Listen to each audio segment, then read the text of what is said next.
So I really love the journey of building something of your own. I was very clear after my master's in Spain that I'm not doing a 9 to 5 job. And I was anyway very clear before that, but it just became 100% confirmed that this is not happening. Actually wanted to take people with me and show them what real Spain is all about, which is way beyond what you see in Zindagi Na Milegi Dobara. We put a lot of efforts into curating things, personalizing things, making them really authentic, very cultural and very food heavy. Okay. So that's what we focus on. Our trips are not very party heavy or adventure heavy. The focus is on culture, food and the authenticity of that place. Expert in certain destinations, and we actually do more than 35 destinations. I have been to 54 countries and I've been to all 7 continents. Spain is very big on pickpocketing. I know at least 50 people who have been pickpocketed, including my own parents. And they have this vegan, egg-free, gluten-free, sugar-free, jaggery brownie. Oh, and wow. It's amazing. Try the food, try the local experiences, try to slow travel if you can, and don't just hop, skip and jump. Hi all, welcome to the Strategic Pulse. I'm your host Sudarshan Praveen. Today we have Aahuti Sejpal as our podcast guest. She is a travel blogger and the founder of the Veggie Travels. In this episode, we will talk a lot about vegetarian travel, travel planning, solo experiences, and practical takeaways on how we can travel well. Stay tuned and watch the entire episode. Thank you. Hi Aahuti, thank you for taking the time and joining us today. For all of our viewers who are meeting you for the first time, can you briefly introduce yourself and share what you do? Yes, my name is Aahuti. I run a travel company called the Veggie Travels, focusing on vegetarian travel. The whole idea is to help vegetarians travel better worldwide. I also create content on vegetarian travel on Instagram, LinkedIn, YouTube. And food and travel has always been my passion. So I have built my business around it. So how did you get into this? Can you share some background? So I have been a foodie all my life and I love trying new things. It can be Atrangi's things as well. It can be anything vegetarian. So I've traveled quite a bit in my 20s, and when I was traveling solo, I used to look for local vegetarian things that I can eat. And I started talking to people who live in that country or that city. I started doing my own research. I started reading people's blogs, and that's how I started experimenting with food abroad. Okay. And in 2019, I was in Spain. I was living in Spain. I lived there for almost 1.5, 2 years. I was studying there. And as a vegetarian, I wanted to eat local food when I was in Spain. And people think Spain is very big on meat and seafood, but there's so much that you can eat as a vegetarian. And I traveled extensively in the country, tried a lot of good food. It can be Spanish food, but also Latin American food. So there's a lot of food from Venezuela that you can try. There's a lot of food from Mexico, which is authentic, that you can try. So I tried a lot of good food and I started a blog. Okay. COVID hit in 2020. I started a blog called the Veggie Travels, and I started sharing my journey as a vegetarian traveler living in Spain. Okay. So I started writing about local vegetarian things that you can eat in Spain. And then I started traveling a little more, a few months later, and I started writing more about travel and food in different European countries. Okay. So I booked a one-way ticket to Paris in the pandemic. I had saved up some money and I had a shoestring budget. I got a 3-month visa. Okay, wow. And I just booked a one-way ticket to Paris, took a sabbatical for 3 months. Okay. And my goal was to actually survive on that shoestring budget for 3 months. Wow. So I had a 90-day visa and I wanted to kind of, stay till the end. Okay. So I traveled to the Balkan countries that time. So started in Paris, visited my friend for a few days, celebrated my birthday again in Spain because I was missing Spain so much after coming back. And I just moved towards the Balkans. So I did like 15 countries in 3 months. Okay, wow. So I did Slovenia, Croatia, Montenegro, Kosovo, very random country, North Macedonia, again very random. I think I was the only Indian there when I went. Okay. And a bunch of other places like Greece and stuff. And I wanted to try the local food there. And I loved it. There was so much that you could eat as a vegetarian. And I started writing more about it. I started sharing my journey for those 3 months on social media. Okay. And one of my cousin's best friend was going on his honeymoon to Croatia and Slovenia soon after. So he reached out to me and he was like, "Hey, can you, give me recommendations because we are also vegetarians." So I was like, "I'll give you recommendations, but I can also plan your whole honeymoon if you want, you know." So he was like, "Okay, let's do it." I charged a very nominal fee and I planned like a 14-day trip for him. Okay. And he loved it. And people started noticing that. He probably spread the word. Then one of my other cousins spread the word to her friends that Aahuti is doing this, reach out to her. And one thing led to the other. And I started doing this as a side business Right. while doing other jobs. Okay. You know, I've loved all the jobs that I've done. Only worked with startups majorly all my life. And I have literally seen a lot of startups grow while building my own on the side, you know. Which field were you working in? So I was working in the event space of sorts. I was working as an experience designer, curating experiences in Bombay. So that came handy. And now I curate experiences abroad as a part of my company, you know. So I think everything is just correlated. Whatever you do, whatever work you do, whatever you study. I'm actually a psych major. Okay. I've studied psychology for 3 years. So everything is actually coming to use in my business because understanding your clients in a service-based industry is very important. So I think every single day there's at least one point, at least one time where I think like, okay, this is something I've done before or this is something I've learned at my previous jobs. Every single day there's something that comes up like that. Oh. So I really love the journey of building something of your own. Yeah. I was very clear after my master's in Spain that I'm not doing a 9 to 5 job. And I was anyway very clear before that, but it just became 100% confirmed that this is not happening. Okay. So 90% of my batchmates wanted to work in like really big companies like Google, Amazon. I mastered in digital business. Okay. So my goal was eventually to settle down in Spain and probably run a digital business of sorts. Okay. But because of the pandemic, I came back to India and somehow it just so worked that I'm running something which can be done digitally. And I don't need to be in Spain for that. Eventually, over time, I realized that Spain is like my home. I really resonate with that country in a lot of ways. But I want to stay close to my family. Right. As much as possible. So Bombay will always be my base, but I want to have the liberty to travel to Spain whenever I want. So I have a 5-year visa now. I can literally book a ticket right now and go to Spain. I end up going every single year, once or twice. Oh. Either for work, because I started hosting group trips now to Spain. Right. I love that country so much that I actually wanted to take people with me and show them what real Spain is all about, which is way beyond what you see in Zindagi Na Milegi Dobara. Wow. There is just so much that you can do, and every single part of Spain is very different. It's like India. You go to south, you go to north, or you go to like these big cities. It's all so different. The same with Spain. Oh, so when you take people to Spain, what do you exactly do? I actually take them with me. So they meet me in Spain, and it's like a small group of 10 to 12 people. And we do vegetarian friendly experiences. So for example, if you go to Spain, we curate an experience like a vegetarian paella experience for vegetarians.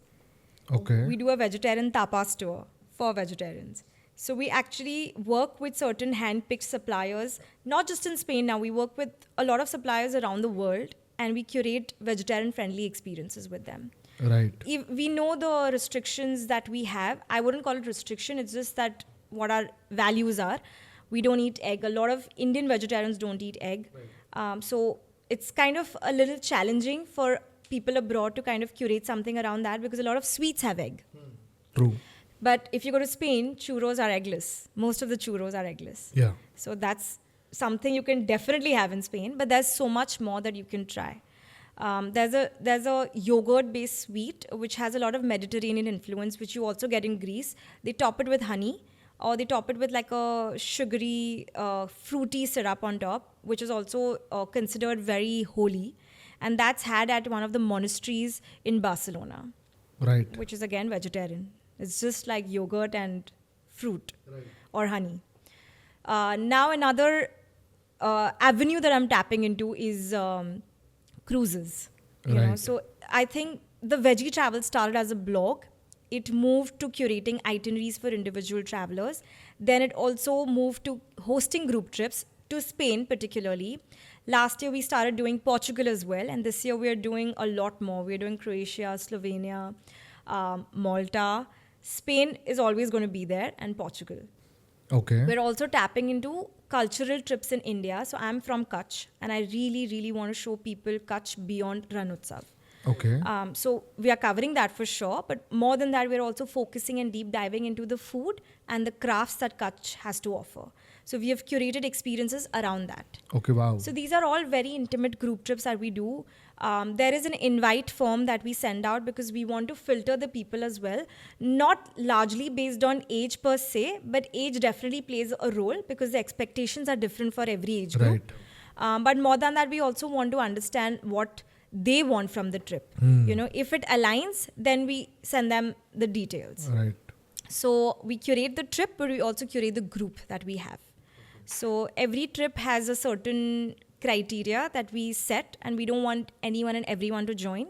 Even the pricing is at a certain level where it automatically filters out a lot of people. You know, so we put a lot of efforts into curating things, personalizing things, making them really authentic, very cultural, and very food heavy. Okay. So that's what we focus on. Our trips are not very party heavy or adventure heavy. The focus is on culture, food, and the authenticity of that place. Largely that. How did you decide to stick to vegetarian food and not other kind of food like non-vegetarian? Yeah, so it's not like we don't have non-vegetarians on our trips. They do come, they do join us on the trips, but one thing is very clear. Whatever we offer as a part of our group trips, it's all vegetarian. There are some meals which we don't include because we want to give that liberty to people to dine at any of the restaurants they prefer. So we give them recommendations. So even if you're a non-vegetarian, or maybe you only prefer Michelin stars, or you only want to eat at a certain type of restaurants, we want to give you that freedom. So there are some meals that are not included for this reason, but everything that is a part of our package of sorts, it's very well communicated. It's going to be all vegetarian. So we don't want to kind of limit our audience only to vegetarians. Non-vegetarians are more than welcome. But this one thing is very clear that we don't want to kind of... I mean, I personally would not want to pay for meat or seafood because it's not aligning with my values. We're also building a community at this point on WhatsApp. We have over 500 people on it. It's a global vegetarian community where we are sharing vegetarian food recommendations with each other from around the world. If you, let's say you go to Japan for the first time, you want vegetarian recommendations. Okay. Just put it on the group. There'll be at least someone who has been to Japan who will be able to help you out. Okay. So again, this is the community aspect that I really want to focus on. Okay. When I started out with this whole journey, I always thought it'll be so cool to have a larger vegetarian community. I just didn't know how to go about it. You know, I started doing emailers, you know, weekly emailers where I used to I was building a broadcast list and I was sending my articles to them on vegetarian travel. Okay. But it was a little tedious and I didn't know how to build it further.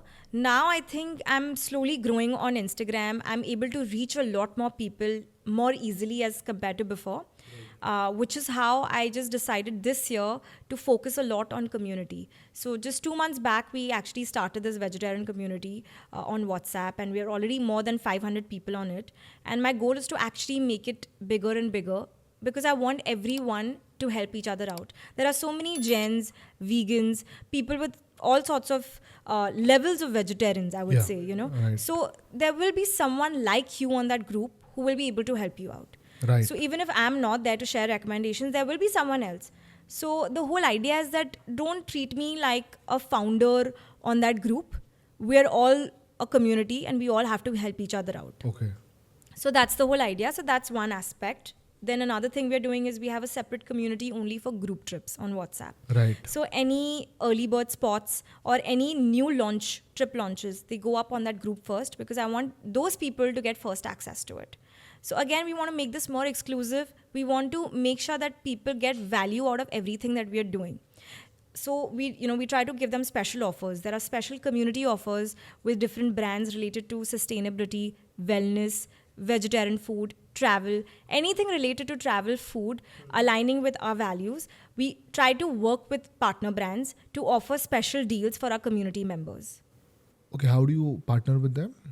We just directly tell them that this is the community we are building. We have more than 500 people on it. And the whole idea is that we want to make it bigger and better. And why will the brand mind? We are actually promoting them, trying to talk about their products.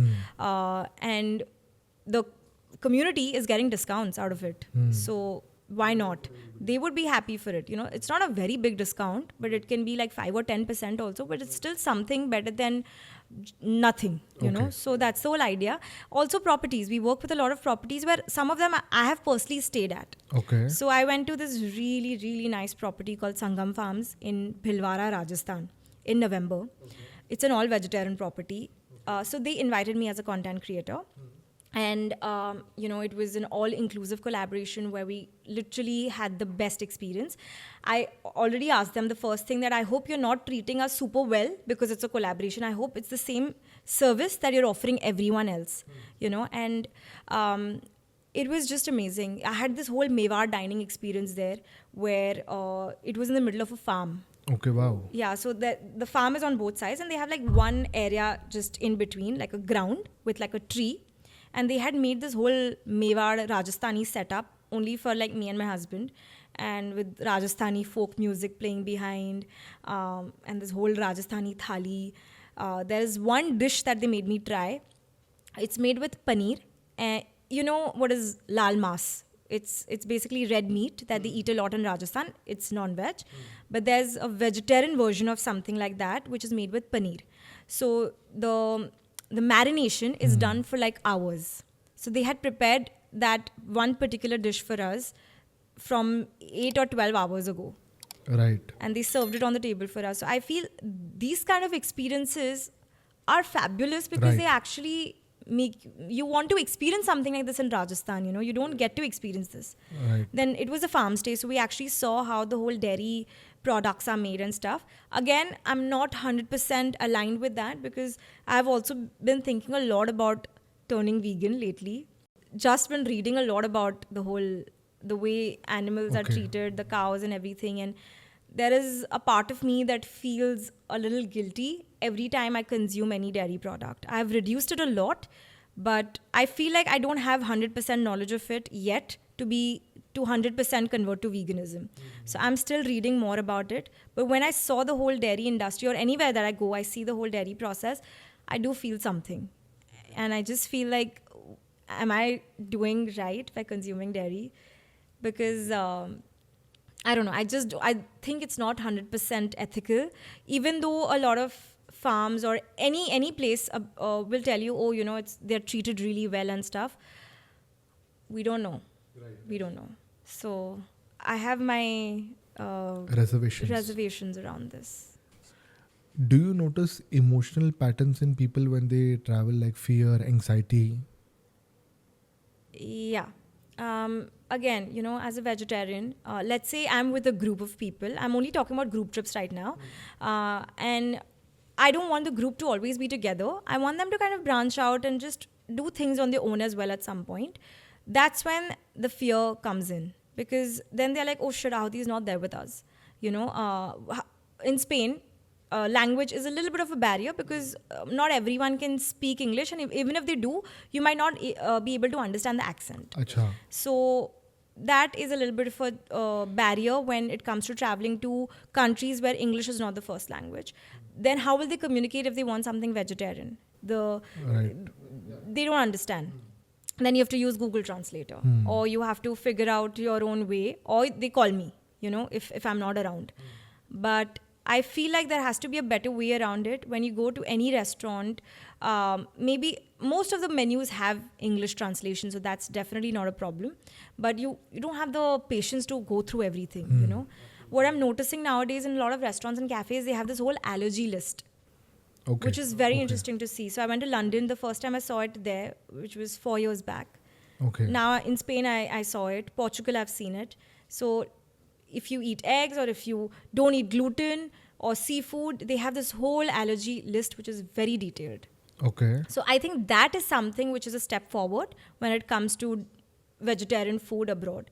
It makes it a lot more easier, you know. So language barrier and explaining your what kind of vegetarian you are can be a little bit challenging when you're abroad. So one of the fears is that they don't want to only survive on food like bread, you know, bread or just Right. tomatoes and stuff. They actually, people want to enjoy food. So what happens is they try a little bit, it doesn't work out, they just resort to Indian food. Okay. And that's exactly where we come in. Right. Because we help them find the best food options as vegetarians abroad. There are some vegetarians who only want to eat at vegetarian restaurants. I think a part of my family is like that. Right. You know, so that becomes a little more challenging for us. But lately, it's become better because there are a lot of vegan restaurants abroad. And that makes it way easier. Even I love going to vegan restaurants because there's a lot of local food that they've converted to vegan food. I went to a restaurant in Portugal, all vegan, like it's plant-based, in Lisbon. There is a dish which has like a egg yolk on top. So they have made a plant-based version of it with pumpkin. Okay. It literally looks like an egg.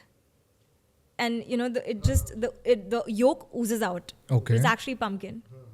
So I feel these kind of things are also interesting because then you feel like, okay, I've tried Portuguese food in the most vegan way possible.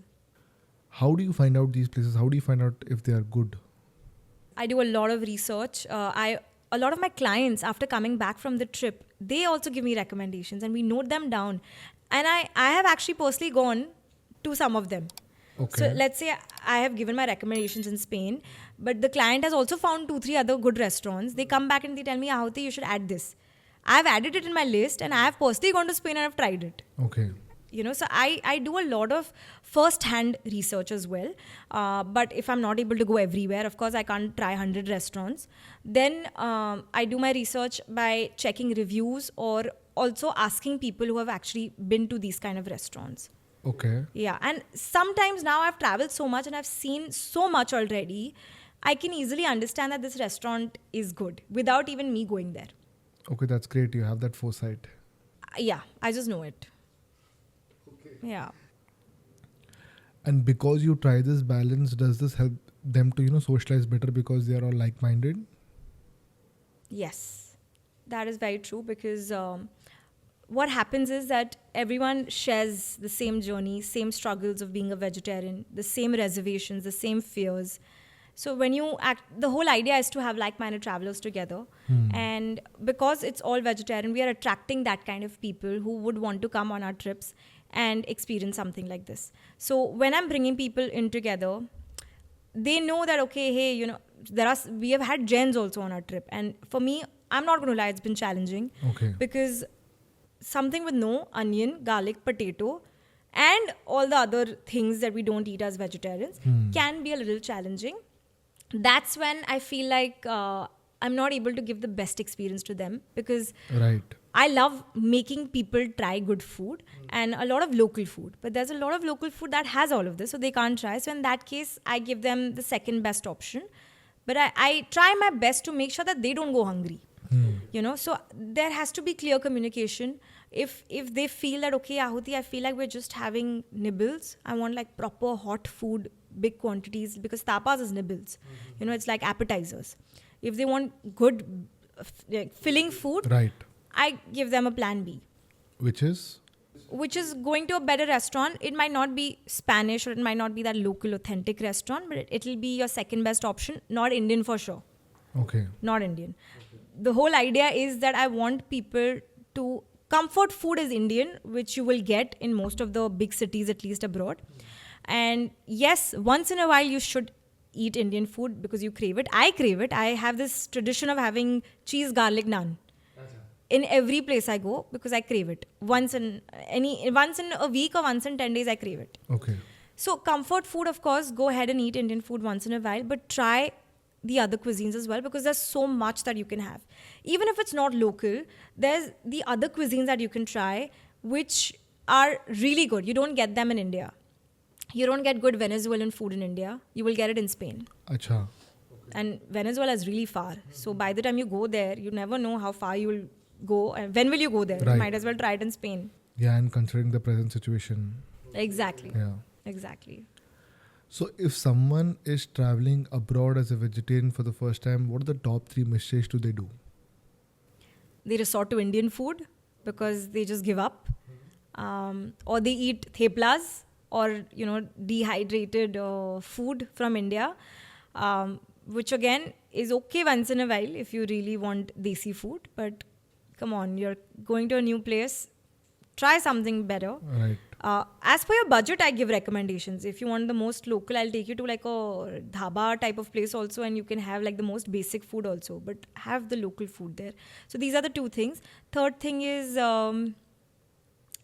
language. I think they just become a little underconfident when it comes to not communicating well, and then they just don't try to translate. They are like, okay, this person is not getting what I'm saying, so just leave it. I'll just have whatever is available. Then probably they go to a fast food place or they just go to an Indian restaurant. So when you research, do you use any specific platforms or how does this work? So I used to read a lot of blogs. There's also this website called Happy Cow, which I think is really popular now. Happy Cow has only vegan vegetarian recommendations. It's a website made for vegans and vegetarians.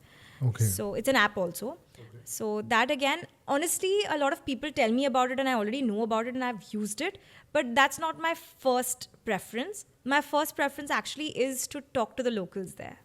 Okay. I think the recommendations that they give is just something different, and they know the best. They'll take you to, they'll suggest you places which you will not get on the websites also probably. Absolutely. So I really resort to that. I resort to a lot of blogs where people have already been to the place and they're giving their recommendations. And I have my own blog now. The reason I started this because I wanted to help other people like me. So it's locals, blogs, and websites like Happy Cow. I also check Google Maps. I just look up places, vegetarian places near me, and I just see if there's anything good that I can have. I check the menu, check the reviews and stuff. If it's good enough, Okay, wow. I just try to, go there. So besides Spain, any other place which has surprised you with good vegetarian food? Yes, Bali. Bali. Oh, wow. Yeah, Bali has very good vegetarian food. It's very protein heavy. It's very healthy. It's vegan actually. They have tempeh. They use tempeh a lot. Oh, So rice, nasi goreng is one of my favorite discoveries from Bali. It's just a rice-based dish with a lot of tempeh, and they have their own masalas and whatever the vegetables and stuff. It's so it's soulful, very healthy, and it's just amazing because even the quality of food in Bali, I found it to be like very good. The fruits, vegetables, everything were fabulous. So Bali was a good surprise. Hong Kong is the second best country, I would say. really? I was very surprised actually. I was not expecting a good vegetarian food. I'm not saying local food. I'm just saying vegetarian food in Hong Kong was amazing because they have a lot of influence from other Asian countries. So you have Thai food in Hong Kong, you have food from Vietnam, you have food from all the surrounding Asian countries. Very good quality in Hong Kong. But so correct me if I'm wrong. Many times they say the food is vegetarian, but it sometimes tend to have egg. Yeah, even Fish. fish. Yeah. They tend to put something in their masala which eventually makes it non-vegetarian. How do you ensure that it's absolutely vegetarian? So I do my research beforehand. As I mentioned, I already read blogs and stuff. I also, when I'm there, again, Hong Kong, a lot of people might not speak English. So I use the translator and stuff, and I just go with that. And you realize when you go there that a lot of things may contain egg. It's just the smell, and even the menu that you see, there are some photos that are on the menu that make it very evident. Or then you just use the translator. It's the best to do that. But I also try to go to only vegan restaurants as much as possible. But have you personally come across a time when you went for food tasting and you realized that this is not vegetarian food? Egg I would have definitely had because when I was younger, pasta and stuff, even bread. A lot of bread and pasta dishes have egg, and I'm pretty sure I've had a lot of that already. Not that I know of. Right. Like now I'm realizing it. Otherwise, I don't think I've ever had like chicken or any of those big things in my mouth. I've never had that. Okay. Yeah. Any vegetarian food which you always carry when you're traveling internationally? So I used to carry Maggie, Okay. and I because I love Maggie, and I just feel it's my comfort food. And I just over time in the last 3-4 years, I've realized it's very unhealthy. I've become very health conscious. Also, I have a husband now who's heavily into fitness and healthy food. I've become more health conscious, so I carry healthy noodles now. Okay. So there's this Atta brand. noodles. No, not atta. Atta is also not the healthiest, by the way. There's this brand called Wicked Good. They make noodles with oats, lentils, and those kind of things. Again, it's packaged. Processed food is obviously not the best, but it's my comfort food. If I don't want to go out and eat, I can resort to this. So Wicked Good has really nice noodles. They have cup noodles and they have like normal slabs also that you can eat. There's also this brand called Slurp Farm. It's actually, yeah, it started for kids, but they also have a lot of products for adults. So again, their noodles, they have these millet upma, which is really nice. So I try to have more of those kind of things when I'm traveling. But again, this is something I avoid as much as possible because I want to go out and eat. Only when I'm on a work trip and I probably don't have the bandwidth to go out and eat is when I resort to these kind of things. Right. Yeah, so my leisure trips are very different and my work trips are very different. So doesn't your work involve going to restaurants? No, so as I mentioned, some of the meals are not included in our itineraries, and the reason is that I want people to go out on their own and try food as per their choice. So that's when I feel like let them have their own time. I don't want to constantly be glued to them and make sure that, I'm the trip leader with a flag everywhere. I don't want to be that person. Our trips at the end, because it's so small, it's only 10-12 people. At the end, I want everyone to leave as friends. So there are some days where, I feel like I have to prepare for the next day. Work-wise, what the group has in store for them the next day. And there are some things, whatever, any work can come up last minute. That's when I'm like, okay, guys, you all carry on. I'll probably head back. So again, I don't have the time to go out and eat or even grab like a small burger or any sandwich or something. That's when I just resort to noodles. And the clients who eventually become friends, how do you charge them? Do you charge them per experience, or do you, book everything as a package and charge them? Like, how does this work? It's a mix of both. Either it's a consultancy model or it's end-to-end. So if you prefer convenience, you don't want to take the stress of dealing with any suppliers, booking hotels, activities, all of that, we do end-to-end. If you want more flexibility, we do consultancy where we charge you a consultancy fee, but we give you directions. We handhold you through the whole process. So we tell you this is where you can book the best hotels, this is where you can book the best experiences and stuff. And it's not just the price. With price also comes the customer service. So wherever they get the best customer service, we recommend them those kind of platforms. So it's a mix of both. And we actually get a good balance of both kind of clients. Okay. Yeah. So do you personally try to get the best deals for, flights, hotels, any travel hack?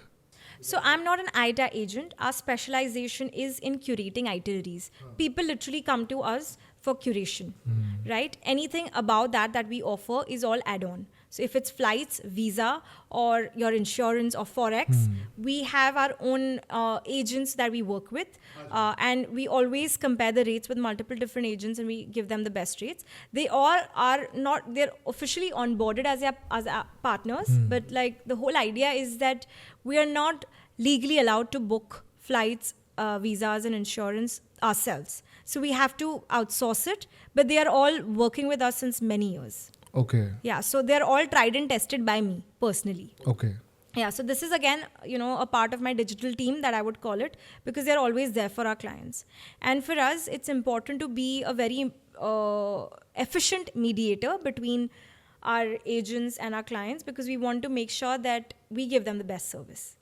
Client is directly dealing with us, right? So we are dealing with the suppliers, our agents, right? And there has to be a very clear communication. So my entire work ethics revolves around communication. I'm very, very big on it. I actually don't work with people who are laid back. That is a very big deal for me. Okay. If I have to follow up with any supplier like more than 3 times, they're automatically out. I don't work with them. Okay. Because we are in a service-based industry, and clients want responses faster. We have to give them that. And if I have people who I have to follow up with, I'm wasting half of my time following up with them. I would rather put that energy into doing something else. So I've always been this kind of a person that with anyone, if I have to follow up a lot, 3 follow-ups is my limit. After that, you're out. Right. So even with my team, I tell them very clearly, take how many holidays you want, do whatever you want. Just make sure the work is done in time. You know, the whole idea is that we have to get shit done. Basically that. And there are deadlines, and we have to make sure that we do it in that much. You have to set your own deadlines. If I'm telling a client, I'll give you your itinerary in 2 working days, I have to. And if that means I'm not able to do it in my working hours, I will go home and do it, but I will send it in 2 working days. So we try to do that as much as possible. So people or clients, when they come to you, do they come to you with an expectation that they can get best experiences, or do they come to you that they can get the best budgeted trips, cost savings, etc.? Honestly, it's a mix, I would say. They come to me as someone who is an expert in certain destinations, and we actually do more than 35 destinations. I've been to 54 countries, and I've been to all 7 continents. Okay. So I'm not necessarily confident planning all 54 countries. Like, for example, I went to New Zealand and Australia when I was 6 years old. I don't remember much. So I can do the research. I can do all of that. But I only recommend destinations where I have been and where I'm confident traveling. I've not been to Japan. I get tons of inquiries for Japan since last 1.5 years. I've not been. I cannot help. I'm sorry. Okay. So basically the idea is that whoever is coming to us, they come to us knowing that we are experts of certain destinations, and Europe is a very big one for us. Okay. Besides Europe, we do UAE, I've done Canada as well, US as well, Antarctica now, because I've been to Antarctica a year back. So we do a lot of cruises now. We have like a lot of clients going to Antarctica this year. Okay. And it just feels amazing because we have had one of the best experiences of our life in Antarctica. And now we are actually sending people there. So it just feels amazing that they will get to experience something that we have experienced. So I just feel that people come to us, as I mentioned, to curate itineraries and for vegetarian food recommendations because that's our forte. Of course, they want the best deals. Okay. You know, we have clients who they tell us, oh, you know, आप तो travel agent हो, आपके पास तो best rates होंगे. You know, so I'm like, yes. But with best rates comes our expertise as well, and that comes with a price. Acha. You know, Right. because clients will check online. They will check prices online. They'll be like, oh, we are getting a better deal, let's say on MMT. Why are you giving us this price? Hey, I'm giving you this price because I'm doing all the coordination for you. If you have any special requests with certain things and stuff, I'll be doing that. And that comes with a service fee. Okay. So you mentioned that you have seen Antarctica. So would you like to share your experience about that? Yes, I think this was one of the best experiences of our life. You know, I was very, very clear that I wanted to go to Antarctica for my honeymoon because honeymoon for me is pretty special. It has to be something like once in a lifetime, something memorable. And I had done a lot of Europe, I had done a lot of other continents, and I am more into like nature and everything, and my husband is more into adventure and nature. So Antarctica was the right fit for us as a destination as well. That's how we planned it. And we took equal amount of time to plan this and our wedding. So we took 8 to 10 months to plan our wedding and Antarctica because it's such a fresh destination. Not many people have been there. And we didn't have any resources who could directly help us plan. Like we had some people who had been on these expeditions, but they were very different, research-focused expeditions. And what we wanted to do was something very different. It was more leisure. So we took a lot of time to kind of figure out the way. Another thing is how to get to Antarctica. There are like different routes that you can take. And Chile and Argentina are the 2 main points from where you can travel to Antarctica. So again, visa bit had to be figured out. There are layover visas that you need to figure out. So we didn't really have clarity on that as well. So now we are at a point where we are so confident about this destination after traveling there, and we can literally, no matter how many words or how many photos and videos I post on Instagram, it's not going to be enough to actually explain how amazing this experience is. It's definitely a once in a lifetime because it's expensive. Firstly, it's very, very far, further than US also. We took 2 flights to get to Chile, Santiago. From there, we took 2 more internal flights to get to the end of the world, literally the end of the world, from where we had to take the cruise. How long does it take in terms of hours?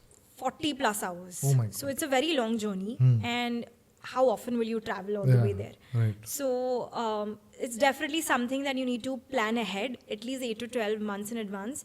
And so many inquiries have come in for Antarctica after seeing our reels. And I always tell people that there are cruises of different price range. There are cruises from $5,000 to $20,000 plus dollars. My recommendation is to go for the best one, to go for the most luxurious one. And the reason is that with luxury, you get great hospitality, great customer service, amazing food. As vegetarians, we were spoiled. We've had pav bhaji in Antarctica. Can you imagine? Wow. More than that, it's also you have a very strong expedition team. You have your comfort on the cruise because of the Drake's Passage and stuff. It's very tricky. So you have the best of things that can be offered in a remote place like Antarctica. So if you don't have the budget to go on a luxury cruise, wait. Don't just go. Okay. Save up and go for the best one, because this is definitely a once in a lifetime experience. Okay. So yeah, I think for me, in my life, I would say like this is in the top 3 experiences of my life. Wow. So far. Okay. It was that good. Wow. Okay. Yeah. So, which is the most affordable international trip which one can begin with if they have not traveled? If they're traveling for the first time. Oman. I just went to Wow. Oman right now. Okay. Flights are for like 9,000 for January and February. One way. Round trip. Oh. How is it so cheap? Even I don't know. I didn't pay that much, but I was just checking recently. Okay. I booked very last minute. I went in December, peak season. Literally the worst time to travel in terms of pricing, because it's the holiday Right. period. Very expensive flights. Hotels were expensive. I just end up paying a lot of money, but you can do the same trip in half the price. Right. Okay. Yeah, so flights are for 9 to 11,000 depending on the airline you pick. Hotels, again, you don't have to go for the best hotels. If you're going as a solo traveler, even like a 3-star or 5-star hotel will not cost you more than 5,000 to 7,000 rupees. Maximum 10 depending on where you're staying. Okay. And activities are quite reasonable. What is not cheap in Oman is your food. But again, you can choose to eat at budgeted places. But even the bare minimum that you'll end up paying is maybe like 1,000 rupees per meal. Okay. But again, if you look at the larger picture, it's still a very good deal. You can do like a 5 or 6 day trip to Oman in under a lakh. Okay. A really good trip, covering like the highlights of Oman. I thought you would say Vietnam.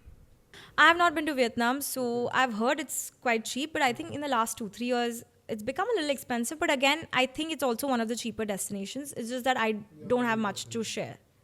Yeah. So you have traveled solo, you have traveled with your husband, you have traveled with your friends, you have traveled with family. What are the different kind of traveling styles, and which has taught you something about yourself? So if you ask me, my first preference, of course, I love traveling solo. I love having my own space and stuff. I would say that. And I love traveling with my husband also. Very different kinds of travels that we do. But I still really enjoy it. Okay. So it's subjective, but you have to adapt. But I'm a little picky about adapting with anyone and everyone that way. So when you travel solo, what precautions or safety measures do you take for yourself? So Europe, actually, the only thing that I've faced till now is the fear of pickpocketing, especially in countries like France. Like Paris is not safe. A lot of cities in Italy. Milan I found very shady, especially the metro is very shady. Spain is very big on pickpocketing. I know at least 50 people who have been pickpocketed, including my own parents. Oh. So I have seen all of this. So I am like 10x more on red alert whenever I'm traveling to Spain. And I dress up like a lukha.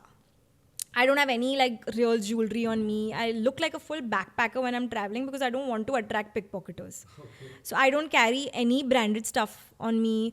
I was thinking of leaving my AirPods also. I carry a backup phone. So all those kind of things I do. Because of pickpocketing. But otherwise for women's safety, I think it's not been a problem till now. Touch wood, yeah. Any packing hacks you use to travel better? Packing cubes. I love them. I can't go back to packing any other way now. Packing cubes are basically like these compartments, like, you have these pouches.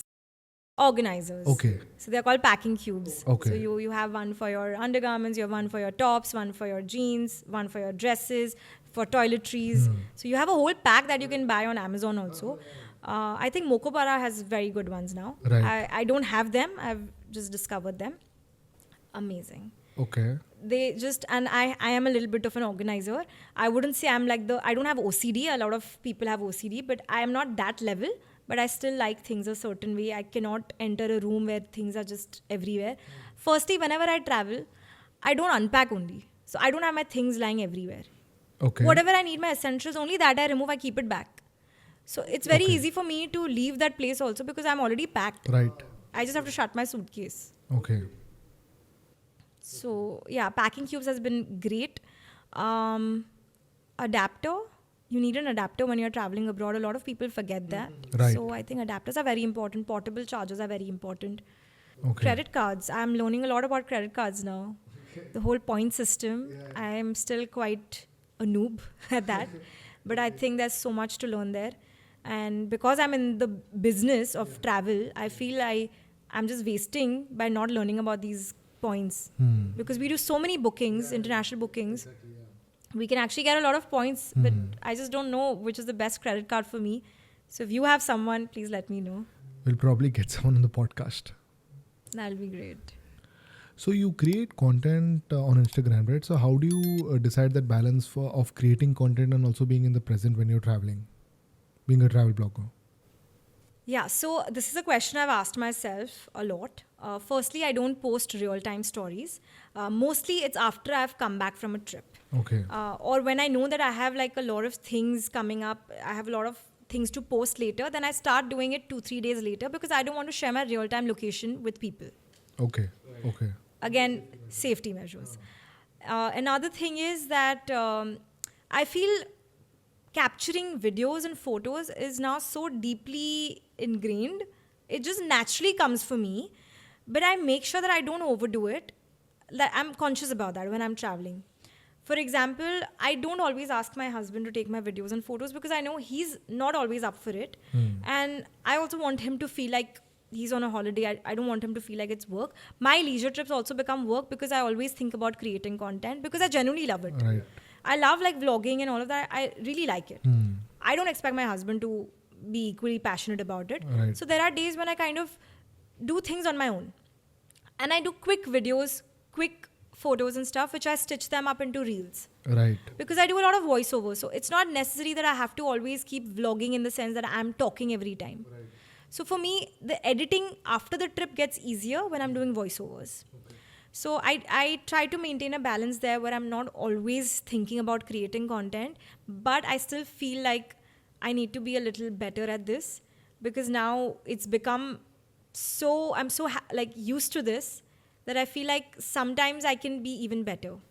Okay. You know, I feel I'm a lot more aware of, you know, me cutting that thing between creating content and actually being in the present. I feel I am still in the present. It's just that I think a lot about, oh, you know, I'm here. Maybe I should take a nice video here. This will be a good content shot. So that's constantly playing in my mind. Even if I'm in the present, I still think about it. So what's the most misleading belief people have about travel content creators?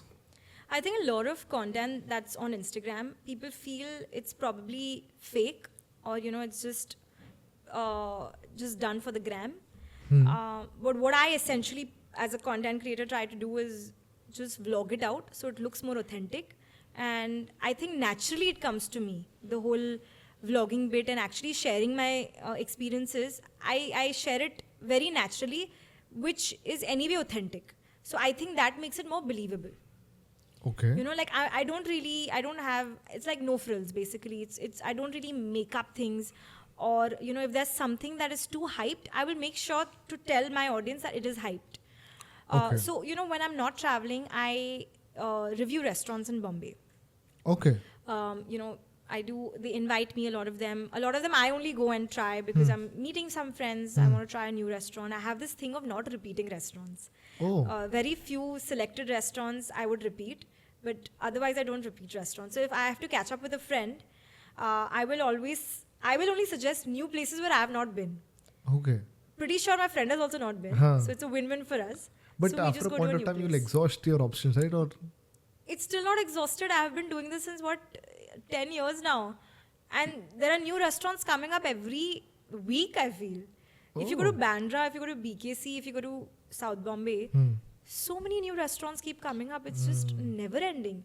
Restaurants shut, new ones come up. So you have to, I have this FOMO shit, I need to try something new.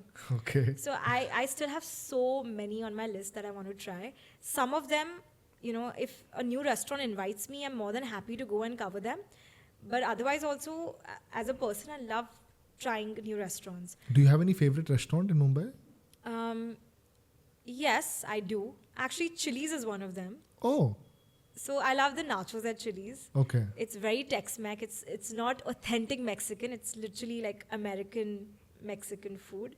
But I love the nachos for some reason. And that's your favorite food One item? of my favorite items there. Okay. That's one place I would go back to only for the nachos. Okay. What else? I love Mexican, Italian, less Indian. South Indian, yes, more. But honestly, I'm open to trying new things. It's just that I don't think I have that many favorites that I would go back to. Maybe bagels at Nutcracker. They're very good. I've heard this as well. So Yeah. I've realized that I have a very American taste. I love bagels. I love Chips Ahoy cookies. Like I love soft cookies. Okay. Odo. Have you been to Odo? No. It's in Kalagoda. The best soft chew cookies you'll have. It's so good. And they have this vegan, egg-free, gluten-free, sugar-free, jaggery brownie. Oh, and wow. it's amazing. Amazing. I will definitely try. Yeah, even the ice cream is really good there. I don't enjoy ice creams too much, but everything is good at Odo. So I would highly recommend that for Okay. sure. So our viewers also consist of entrepreneurs and aspiring entrepreneurs. So if for somebody watching this podcast and if they want to become a travel blogger, what's your advice to them? Be consistent. Whatever you're doing, whatever you're posting, firstly, be passionate about what you're posting out there. Don't just do it for the gram, because eventually you will get bored. Secondly is, if you're doing it out of passion, make sure that you're consistent, because consistency shows results. When you say consistent, how consistent? I mean, Post regularly. Maybe 3 to 4 times a week. okay, not bad. Yeah, 3 to 4 times a week would be ideal. And make sure that you give value or a reason for people to follow you. Like either you are entertaining, either you are informative, or you are just posting for the sake of it, right? It's not like, oh, I have traveled somewhere, I just want to share my pictures from there. That's not why people will follow you. People will follow you because you're giving them some sort of value, or you're giving them some sort of entertainment. So there are these two reasons why people will follow you. So make sure you stick to that if you want to become like a travel content creator or blogger. So I really enjoy creating content, and a part of me feels like I don't want to ever leave it. But because I'm running my own business, there are times when I feel overwhelmed with content creation because I don't have a separate team creating videos for me on a day-to-day basis. I edit my videos, I create them, I ideate. Okay. It's very few reels that I outsource for editing, but most of it is done by me. Okay. So it can get overwhelming managing a travel business and content creation, but I enjoy it so much that I give it priority regularly. Okay. Making sure that I probably build my travel business where I get more time to create content. But say for someone who wants to just stick to content creation in travel category and they want to live off it, like, so how long does it really realistically take to make money out of this? Again, it really depends on how consistent you are, how valuable your content is, and how passionate you are to do this, how Okay. driven you are. So I was very clear that if I'm becoming a content creator, this is not going to be my only source of income. I will use it as personal branding to build something of my own. So again, for me, this was obviously a priority, but the business was equally a priority. So I was doing two things at the same time, which can get taxing. But now I've reached a point where I feel like I want to build on the content creation part as well, but I'm even more driven now, basically.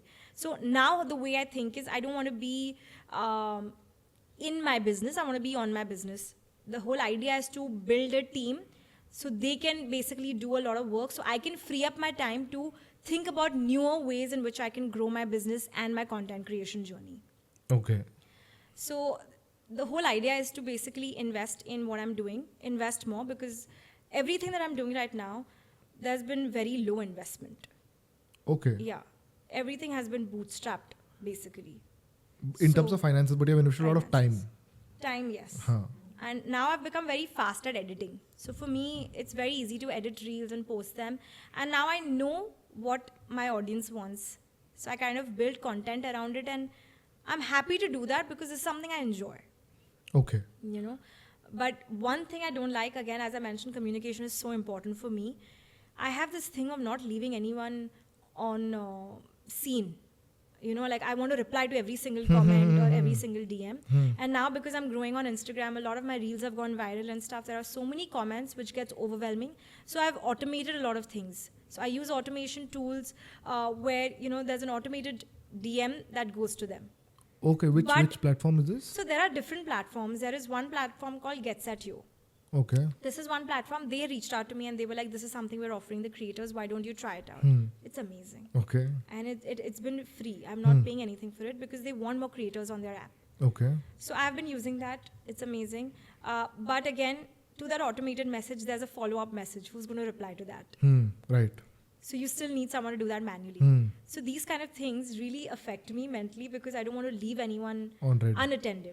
Right. You know, you never know who might be your client at Right, the end of the right, day. right. So I don't want to lose that. So this is one challenge I'm facing. So I'm looking for someone who can actually manage this whole community thing for me, my Instagram community, my WhatsApp communities. So I can free up that time from what I'm doing and actually focus on bigger and better things. Okay. And but for someone starting this, what kind of what are the different revenue streams which they can expect? Your collaborations. You know, you can, depending on how many followers you have, the kind of content you want to focus on, because there'll be a lot of brands reaching out to you. You can't go with everyone. It needs to match your niche. I mean, I would probably not do a lot of skincare brands because it's not related to travel and food Right. that much. Yeah. But I would do a wellness property, or I would do like a farm stay, because that really aligns with what I'm doing and something that I also enjoy and I would want to promote. So sustainability, wellness, vegetarian food abroad, anything related to travel and food I would do. I would collaborate with like a suitcase brand because again it's travel related, and if it's vegan, even better. So these kind of things I personally focus more on. Any vegan brand, even if it's skincare brand, I recently worked with like a body care brand that is vegan, like plant-based and stuff. So I was really sold on how they are promoting themselves and what their values are, which is why I decided to work with them, because they have travel-friendly products. Okay. So that aligned. But I would probably not work with any random skincare brand, you know, just for the sake of it, just for the money. So at what stage do these brands start reaching out to you? Is there any specific number in terms of followers So or the reach? content creation game keeps changing very rapidly. Okay. You know, when I started out to now, it's very different. So now, obviously, there are so many more content creators, from like 5,000 followers to like 1 million or more. And the range is so much that even with a 5,000 follower count, you can still get a paid collaboration if you do it right. Okay. You know, so I feel at this point when I started out, it was a lot harder for me. I did a lot of outreach. I used to reach out to brands that I wanted to work with. So out of maybe 50, 2 would convert. That was the Just cold email them. cold email. Okay. Yeah. Not even Instagram DM, cold email. Okay. And it's worked out for me. I had my first collaboration at 1,000 followers Wow. with a boutique property in Bombay. And I did it so well that even till date, people ask me, hey, you stayed there 5 years back. Can you tell me more about it? Wow. I just love what I do. And I don't like to work with any random brand. I need to be passionate about it. Right. Like I need to actually align with what they are promoting. So even with, I think a lot of healthy, travel-friendly brands, we focus a lot on them because I'm also going in that direction as a traveler. I don't want to eat junk. Right. So I will probably go for someone who's doing maida-free products or protein bars. I love Whole Truth Foods. It's one of I my love it too. favorite protein bar brands. You Yeah. can use my code, by the way. Oh, Yeah, you'll get 20% off. oh, lovely. So we work with them on an affiliate model. Affiliate marketing is another thing which is great. Okay. If you do it right, it's going to be great. So affiliate marketing works in a way where if you're selling a product, you get a percentage of it, and the brand, you generate sales for the brand, and the client gets a discount. So it's a win-win Win-win for for all everybody. three. Yeah. So this works great for content creators. Collaborations, again, it's a big one. Sometimes what happens is it might not be a paid collaboration, but it can be a high value barter. So you evaluate those kind of opportunities that come your way. If it's a high value barter where you feel you will also benefit in some way, do it. You're not getting paid for it, but it's still a great experience. I was invited by the Spain Tourism Board 2.5 years back to visit Spain on a press trip as a content creator. Oh, So my trip was going to be to Turkey. It was clashing a little bit, but I planned my trip in a way where I directly fly to Spain from Turkey. okay. So it was all covered by Spain Tourism. The flights were covered and everything was covered, and I got the visa and everything. Everything was taken care of. My job there was to create content. So there was an event happening to promote the culture of Spain, and it was focused more on the schools there in one small town called Salamanca, which is close to Madrid. So they invited me and they told me that why don't you just cover it and just show it on your stories and whatever, Instagram and stuff. I just did that, and it was amazing. I didn't get paid for it, and it was still amazing because what I did was, I did that trip. I extended my trip by 2-3 more days at my own expense. I did a recce of some added destinations that I can offer my clients. Came back and I did my first group trip to Spain. Wow. So it worked for me eventually, even though I didn't get paid for it. Right. Things were covered. The bare minimum, Yeah. whatever I needed was covered. Right. Did my recce. It became a work trip for me. Came back. Eventually made money by doing a group trip. Right. So things work out in some way at the end. It's not like if you have to get paid, you will get paid instantly. Maybe it can work another way, that you do a barter, sell that particular product or whatever you're doing on barter, work on an affiliate. That affiliate can bring you lakhs of rupees Okay. if you do it right. So there are ways around it. Affiliate and collaborations, I would say, are the main things. Okay. If I'm not wrong, if you're in US or UK or Canada, you can also monetize your content on Instagram. Now, I've just read a little bit about this, but I feel there's a way around it, which it's not introduced in India yet. But Okay. if that happens, Crazy. that'll be like side income. And but like you said, there's no realistic timeline. They have to just keep creating content which they're passionate about and valuable to the viewer, so that they eventually get more followers, which eventually will drive brand collaborations. And Yeah. Okay. And sometimes I'll give a very simple example, right? I had a very she's a very esteemed client from US. Can't reveal the name. She reached out to me on Instagram. She's like, just because she's seen my Spain content, she was probably looking for Spain recommendations. My reels would have popped up. She just cold DM'd me on Instagram saying, I'm going to Spain. Will you be able to help me out? I got on a call with her. And she was like, I convinced her that I will help you out. Everything worked out great. But she also had a friends join. Friends don't know who is the Veggie Travels. They are like, how are you trusting an Indian girl in India? How are you sending money to her to do all the bookings and everything? Who is she? She just sent my Instagram. She sent my LinkedIn to her friends. That was my credibility that I've built. Because I'm running a business, for me, my Instagram and LinkedIn, they are my source of credibility, because people need to know who is the Veggie Travels. They need to see. Right? Because we are a new company. We are not like any of the older mass tourism companies. We are a boutique travel company focusing on certain kind of travel. We don't want to become mass at any point. But when people ask us, who is the Veggie Travels, I can just direct them to my Instagram and my LinkedIn. Enough said. Okay. I don't need to explain myself more, because you can tell enough from my Instagram. Okay. So I feel that way for personal branding to build credibility, it's worked really well for me. And um, I feel when you're running your business, it's very important to have social presence. I don't mean to convert leads. I only mean to build awareness, brand awareness. Because there are many services, many businesses that necessarily don't require leads from Instagram. Right. But at least having a social presence Helps. makes it way easier. It's like your new visiting card. True. How many people are actually asking for visiting card nowadays? People ask me for my LinkedIn profile, just use the scanner, scan the profile and connected. True. Social proofing helps a lot. Agreed. Yeah, so I really want to build my LinkedIn. I've been focusing a lot on it over the last 2 years. I still want to make it bigger. Same goes for Instagram.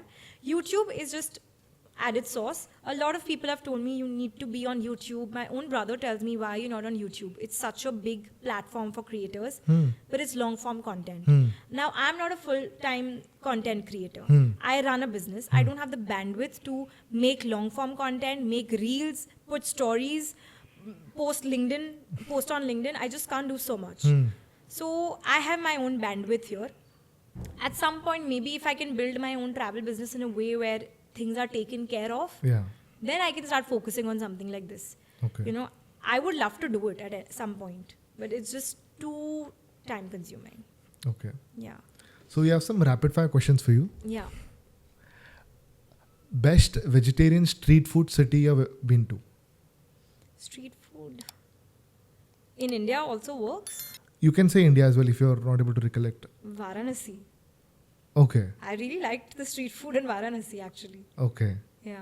One destination every vegetarian should put on their bucket list. Bali. Acha. One cuisine most travelers overlook but vegetarians must try. Cuisine. Sri Lankan. Oh. Okay. I've not been to Sri Lanka, but I've had Sri Lankan food. It's amazing. Okay. One travel myth about vegetarian food you want to crush. That it's not a restriction. Vegetarian is not a restriction. You can still, you have a lot of options. It can't be a restriction. Yeah. The basic thing that you can do is eat fruits and vegetables in any supermarket. So you can never go hungry. You will always have something to eat. Right. One travel hack you think everyone should use. Packing cubes. Okay. Which airlines or destination get vegetarian food right? Emirates, I've had a good experience. Emirates, Etihad, and Qatar. I've had very good experiences in terms of food with them. Okay. Air India also, but yeah, Air India as well. What would you want to tell someone who wants to start, go on a solo travel but is just hesitant or unsure? Oh, I have already had these kind of questions before. A lot of solo travelers have asked me. I still have my friends calling me, Aahuti, I'm going on a solo trip to Thailand. Give me tips and all. And they are so hesitant. They are just so underconfident. All you need to do is just show confidence while you're alone. Even if you're underconfident, just show confidence on your face. You know, be like you own it. That's all you need. Okay. And be alert. Yeah. It's important. Okay. So this almost brings us to the end of the podcast. If for our viewers, would you like to give any final travel advice which probably may add value to them? Which would probably make their traveling better? Yeah. Don't just touch and go. Try to experience a destination in a more authentic way, more culturally, food-wise if you're a foodie. Even if you're not, it's very important to understand. I feel food brings you very close to any destination. So try the food, try the local experiences, try to slow travel if you can, and don't just hop, skip, and jump. Because every destination has so much to offer. It's not just about touching and coming back and ticking things off. It's also about experiencing what the best destination has to offer. Okay. So, yeah. So thank you, Aahuti, for taking the time and joining us today. It was a pleasure shooting with you. Likewise. Thank you. Thank you for watching this episode till the very end. If you found this episode to be valuable and insightful, then please like, share, and subscribe to our channel. And let us know in the comment section below your takeaways from each of our episodes. Thank you.